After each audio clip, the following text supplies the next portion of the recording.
Halo YouTubers, ketemu lagi dengan saya.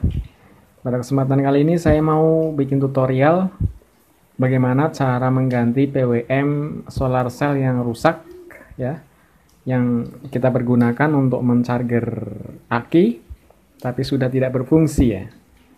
Sementara ini kalau beli baru harganya kurang lebih 300.000 ya, gitu.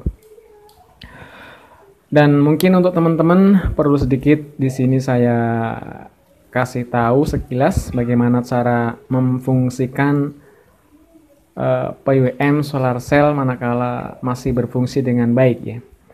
Di sini sudah ada kode. Ini adalah kode solar cell. Di sini input solar cell. Kemudian yang tengah di sini aki kita. Dan yang sebelah paling kanan di sini adalah lampu emergency gitu ya. Alat ini akan berfungsi manakala kita sudah menginputkan arus aki. Arus aki kita input di sini. Kemudian kita setel di sini ada tombol untuk mengatur berapa jam lampu emergency ini hidup ya. Gitu. Ini sangat mudah sekali untuk mengoperasikannya. Tetapi di sini untuk saya kebetulan sudah rusak ini sahabat YouTubers. Ini sudah rusak dan ini perlu saya ganti dengan yang lain. Bentuknya memang bukan PWM tapi fungsinya sama. Dan harganya lebih murah ya gitu ya. Oke, itu sekilas fungsi dan harga daripada PWM solar cell gitu. Ini kita singkirkan dulu karena ini sudah tidak berfungsi ya. Sekarang kita ganti dengan alat yang baru yang fungsinya sama tetapi bentuknya beda. Ini dia sahabat. Ya. Ini dia. Gitu ya. Alat ini saya beli di toko elektronik. Harganya 120.000 sahabat. Ya, harganya 120.000. Namanya kit otomatis charger gitu. Di sini tertuliskan itu ada tulisan 12 volt 5 ampere 150 ampere gitu. Dan kebetulan untuk saya sudah saya konekkan dengan solar cell ini ya. Ini input solar cell. Nanti kalau teman-teman beli bisa dipahami. Input AC 18 volt. Lalu yang ujung kiri ini adalah output yang ke aki kita sahabat. Outputnya 12 volt gitu ya. Dan perlu diketahui juga untuk teman-teman yang mau mempergunakan alat ini, manakala kita beli dari pabrik, terus kita menggunakan untuk mencharger aki yang lebih dari 60 ampere, kita perlu menambah satu transistor sahabat. Ini dia transistornya yang kita tambah untuk mengamankan agar polaritas transistor yang bawaan pabrik ini tidak cepat aus, tidak cepat rusak karena panas. Maka kita butuh satu transistor lagi untuk membantu kerjanya gitu. Tetapi kalau teman-teman mempergunakan hanya untuk mencharger aki 60 ampere ke bawah, tidak perlu ditambah ya, cukup satu saja ini yang bawaan dari pabrik gitu ya. Oke. Dan kebetulan untuk saya juga sudah saya kasih tambahan pendingin ini. Nah, ini pendingin untuk menjaga keawetan komponen agar tidak mudah panas ya.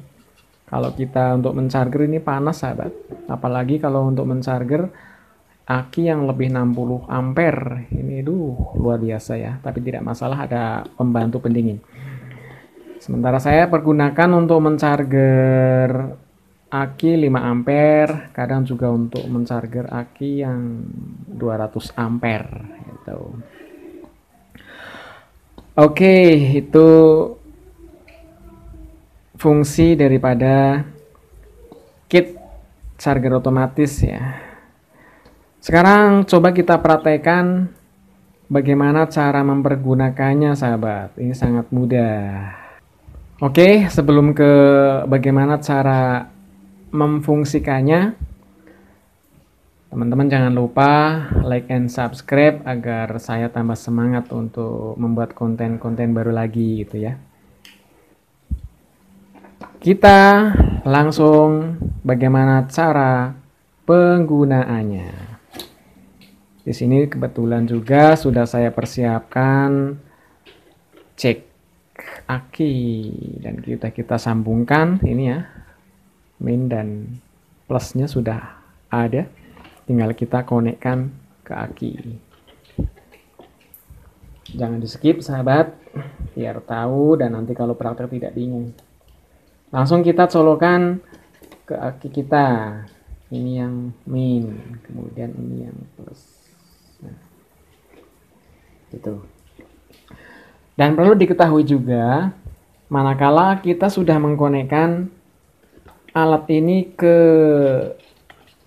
solar cell, ini input solar cell atau input ke trafo, itu tidak akan langsung berfungsi. Kenapa demikian sahabat?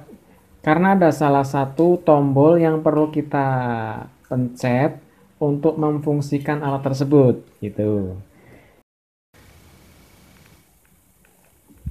Sahabat YouTubers, kit yang kita mau pergunakan sebagai pengganti PWM tadi sudah kita nyalakan, input juga sudah kita cek bekerja dengan baik, ya.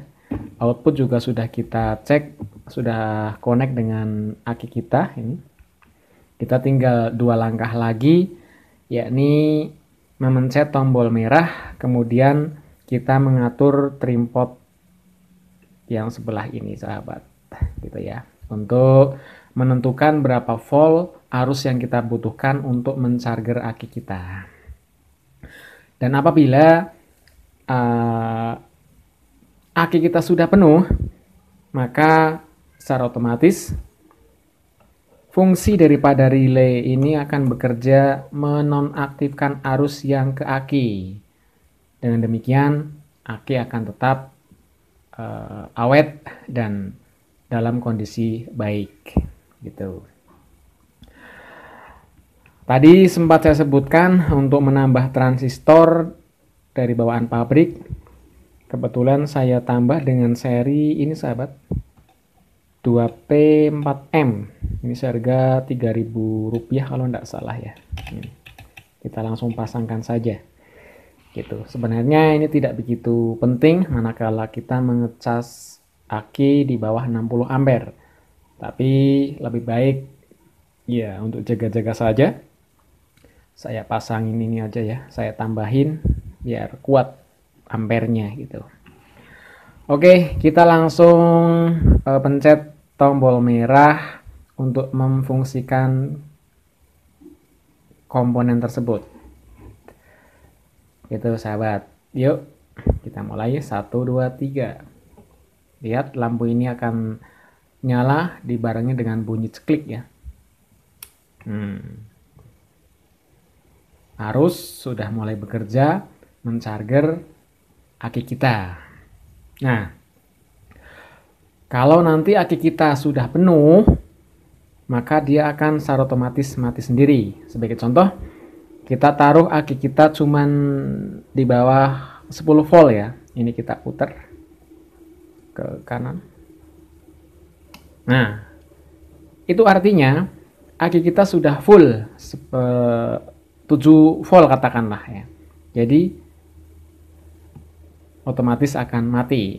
Ini kita setel 7 volt, aki sudah lebih dari 7 volt, maka otomatis akan berjalan dan menonaktifkan arus ke aki. Lalu kita setel lagi trim pot ini ke 12 volt. Setelah itu kita pencet tombol merah. Nah, jadi kita mencharger aki dalam kondisi voltase 12 volt. Dan nanti jika sudah full aki tersebut mencapai 12 volt, maka otomatis ini akan berjalan seperti tadi ya, mati sendiri. Itu sahabat, mungkin itu yang bisa saya bagikan bagaimana cara memfungsikan kit pengganti PWM solar cell itu, kita ganti dengan ini bawaan pabrik. Itu harga 120.000 itu sahabat ya. Mudah-mudahan bermanfaat dan terima kasih. Sampai ketemu lagi.